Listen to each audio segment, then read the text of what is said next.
बिस्मिल्लाहिर्रहमानिर्रहीम।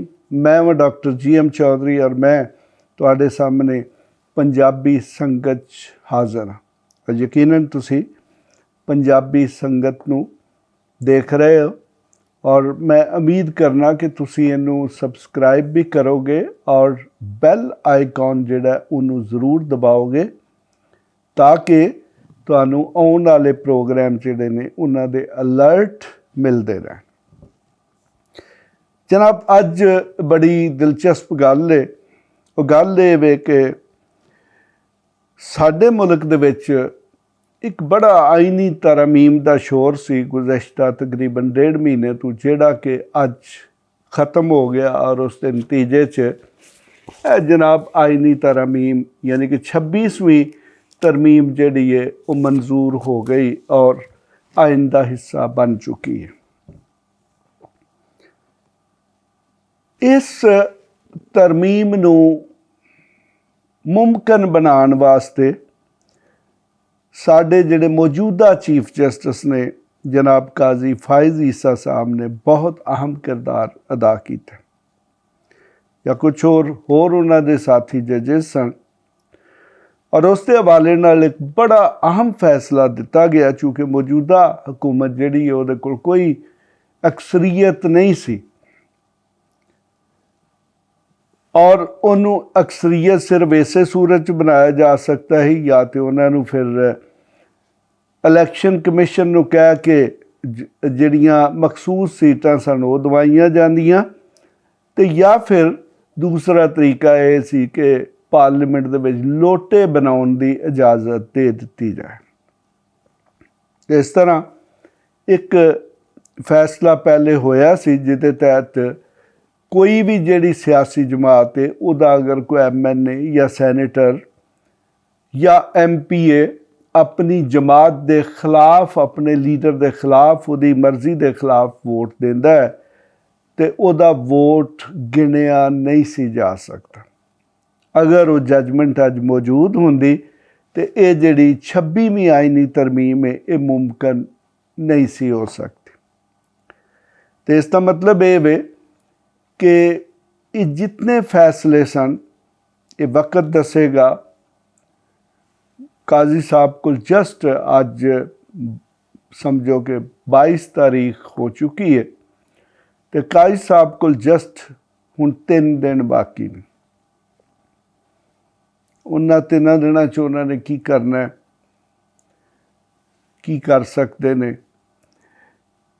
Federal constitutional court दा तसव्वुर जिहड़ा सी वो जनाब बड़े जोरों शोर नाल पेश किया गया और हो सकता है कि काजी साहब नूं ये भी यकीन दिलाया गया होवे कि जी फैडरल कॉन्स्टिट्यूशनल कोर्ट दे तुसी चीफ जस्टिस होवोगे और उहदे मुतालिक चूँकि ये कहा गया कि जजिस की उम्र जिहड़ी है वो 68 साल होवेगी।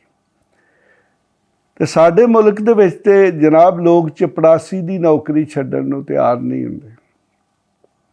साडे मुल्क ते किसी नूं ASI की नौकरी मिल जाए, तहसीलदार की नौकरी मिल जाए, सैक्शन अफसर की नौकरी मिल जाए, सैकटरी की मिल जाए, कोई मिल जाए तो बहुत सारियां ऐसे वाक़े वेखण नूं मिले कि लोग जिहड़े ने जदों अपने 58वें या 59वें साल च पहुँचे तो उन्होंने फिर कोर्ट च दरखास्त दे दी कि जनाब मेरी तारीख पैदाइश गलत मिली लिखी गई और मकसद वह सिर्फ यही है जी कि चलो होर साल 2 साल नौकरी कर लो। यानी कि एक शख्स जिन्हों 58-59 साल नहीं पता चलिया कि मेरी उम्र जिहड़ी है या मेरी तारीख पैदाइश गलत लिखी, उन्हें यकदम पता चल जाता है जी कि मेरी तारीख पैदाइश गलत।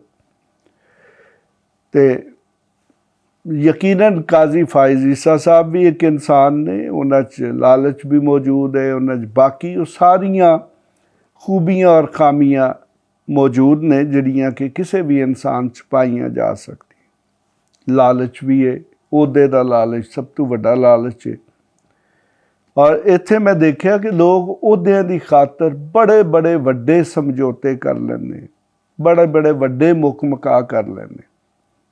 बहरहाल ਪੰਜਾਬੀ 'ਚ ਕਹਿੰਦੇ ਨੇ ਇੱਕ ਮੁਹਾਵਰਾ ਯੂਜ਼ ਕੀਤਾ ਜਾਂਦਾ, ਧੋਬੀ ਪਟੜਾ। ਤੇ ਧੋਬੀ ਪਟੜੇ ਦਾ ਮਤਲਬ ਇਹ ਹੈ ਕਿ ਕਿਸੇ ਬੰਦੇ ਨੂੰ ਐਸੇ ਤਰੀਕੇ ਨਾਲ ਮਾਰਨਾ ਕਿ ਉਹਨੂੰ ਉੱਠਣ ਦਾ ਮੌਕਾ ਹੀ ਨਾ ਮਿਲੇ। ਔਰ ਇਸੇ ਤਰ੍ਹਾਂ ਪੰਜਾਬੀ ਦੇ ਵਿੱਚ ਜਿਹੜਾ ਲਫ਼ਜ਼ ਫਰਾਡ ਹੈ, ਦਗਾਬਾਜ਼ੀ, ਚੀਟਿੰਗ ਜਿਹਨੂੰ ਅੰਗਰੇਜ਼ੀ 'ਚ ਕਹਿੰਦੇ ਨੇ, ਉਹਨੂੰ ਪੰਜਾਬੀ 'ਚ ਧਰੋ ਕਰਨਾ ਵੀ ਕਹਿੰਦੇ।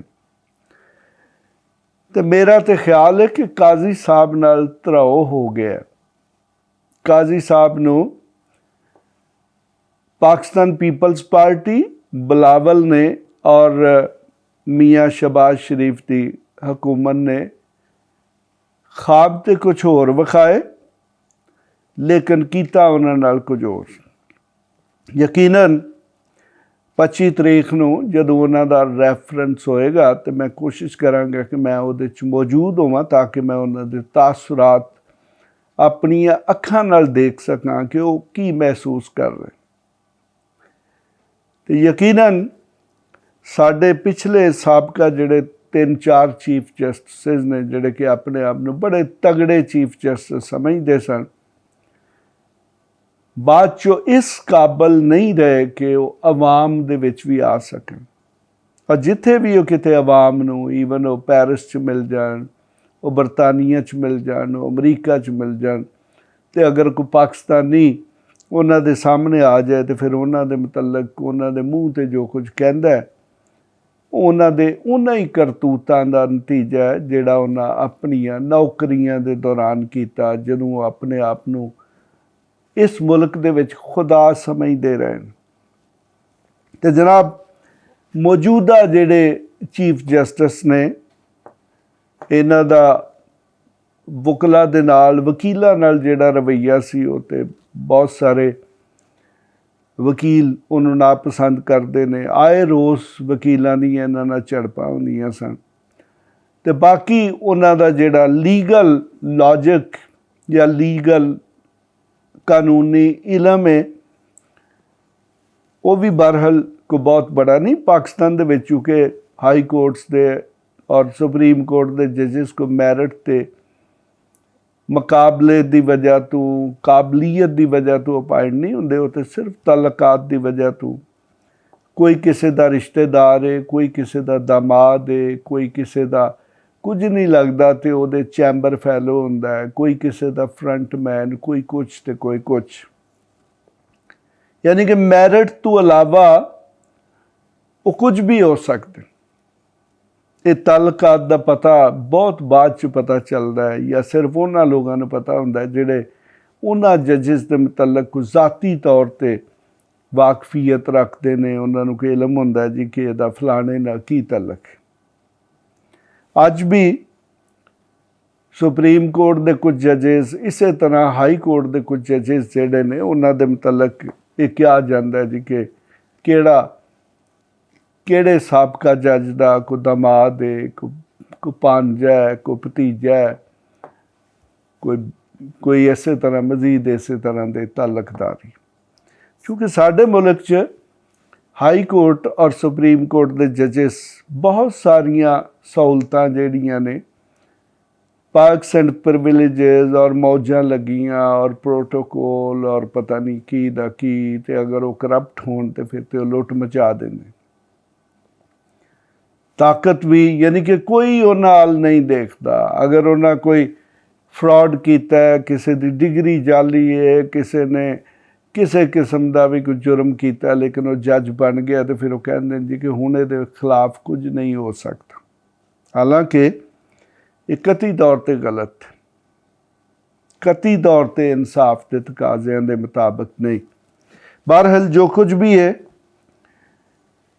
काजी साहब नाल मेरी ज़ाती तौर पर हमदर्दी है कि उन्होंने अगर किसी ने, अगरचे उन्होंने बाज़ बयान आते रहे कि जी मैं मजीद नौकरी दे विच मेरी कोई दिलचस्पी नहीं, तो लेकिन अगर उन्होंने मजीद नौकरी दे विच दिलचस्पी नहीं, तो फिर उन्होंने जिस किस्म के फैसले किए जिन्हां ते रोज़ तनकीद हुंदी है, और कुछ लोग जिहड़े ने बदजुबानी और गालियां भी ਜਿਹੜੇ ਨੇ ਉਹਨਾਂ ਦਾ ਇਸਤੇਮਾਲ ਕਰਦੇ।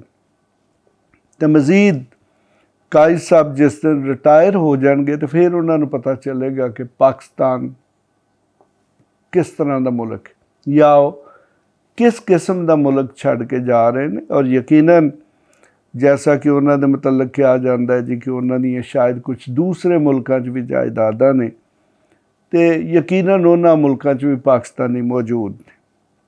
ਤੇ ਸਾਡੇ ਜਿਹੜੇ ਬਾਕੀ ਬੜੇ ਬੜੇ ਲੀਡਰ ਜਿਹੜੇ ਜਿਨ੍ਹਾਂ ਦੀਆਂ ਬਾਹਰ ਦੇ ਮੁਲਕਾਂ 'ਚ ਜਾਇਦਾਦਾਂ ਨੇ ਜਾਂ ਬਾਹਰ ਦੇ ਮੁਲਕਾਂ 'ਚ ਸੈਰ ਸਪਾਟਾ ਕਰਨ ਦੇ ਬੜੇ ਸ਼ੌਕੀਨ ਹੁੰਦੇ ਨੇ, ਯਕੀਨਨ ਇਹ ਵੀ ਜਦੋਂ ਜਾਣਗੇ ਤੇ ਸ਼ਾਇਦ ਪਾਕਿਸਤਾਨੀ ਇਹਨਾਂ ਦਾ ਵੀ ਉਸੇ ਤਰੀਕੇ ਨਾਲ ਇਸਤਕਬਾਲ ਕਰਨਗੇ।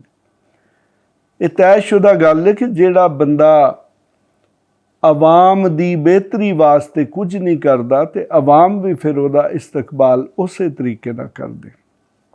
ਬਹਰਹਾਲ ਮੇਰੀ ਜਨਾਬ ਕਾਜ਼ੀ ਫਾਇਜ਼ ਈਸਾ ਸਾਹਿਬ ਨਾਲ ਹਮਦਰਦੀ ਹੈ ਕਿ ਉਹਨਾਂ ਨਾਲ ਜ਼ਿਆਦਤੀ ਹੋਈ ਹੈ।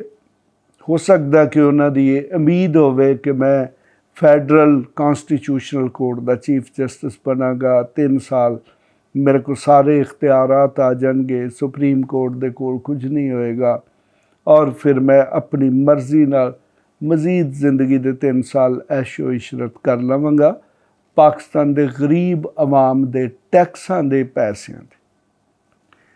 ਬਹਰਹਾਲ देखें कि जो लिखा हुआ है उन्होंने तो कोई नहीं बदल सकता। तो अगर काजी साहब ने इस तरह ही होना लिखा होया सी तो काजी साहब को शायद गलती हो गई है कि पाकिस्तानी सियासतदानों को समझ नहीं सके। पाकिस्तानी सियासतदान जिहड़े ने वो होर किसी काम च मशहूर है नहीं या नहीं, कम अज़ कम वो धोखेबाजी, गलत बयानी, तकरीरां जलसियां दे विच बड़े बड़े वड्डे दावे करते हैं, मैं ये कर देंगा, मैं वो कर देंगा। तो जदों किते किसी संजीदा फोरम ते गल हुंदी है तो फिर वो कहते जी मेरी तो सियासी गल सी। यानी कि पाकिस्तान दे विच सियासत जिहड़ा उन्हों भी एक झूठ दे और फ्रॉड दे बराबर बना के रख दिता गया। तो साडे मुअज़्ज़ज़ जज साहब काजी फायज़ ईसा साहब ने पता नहीं क्यों उन्हां ते यकीन कर लिया और उन्होंने गवर्नमेंट का सिस्टम, आइनी सिस्टम उन्होंने तबाह बर्बाद करके रखता और एक सियासी जमात जिहड़ी उन्होंने टारगेट किया और उस कोलों इलैक्शन सिंबल भी ले ली गई और उन्होंने इलैक्शन जो कुछ उन्होंने किया गया। लेकिन इसके बावजूद पाकिस्तानी अवाम जिहड़े ने उन्हें उस सियासी जमात का साथ दिता। तो लेकिन जो कुछ उस तो बाद होया और जो कुछ मजीद होएगा ये मैं भी देखांगा तो सारा पाकिस्तान भी वेखेगा। तो इस दे नाल ही रब राखा। इस तरह दियां होर वीडियोस लई इस चैनल नू सबसक्राइब करो अते जेकर तुहाडे कोई सवाल हन तां सानू कमेंट विच पुछो अते इस वीडियो नू अपने दोस्तां अते यारां नाल शेयर करो।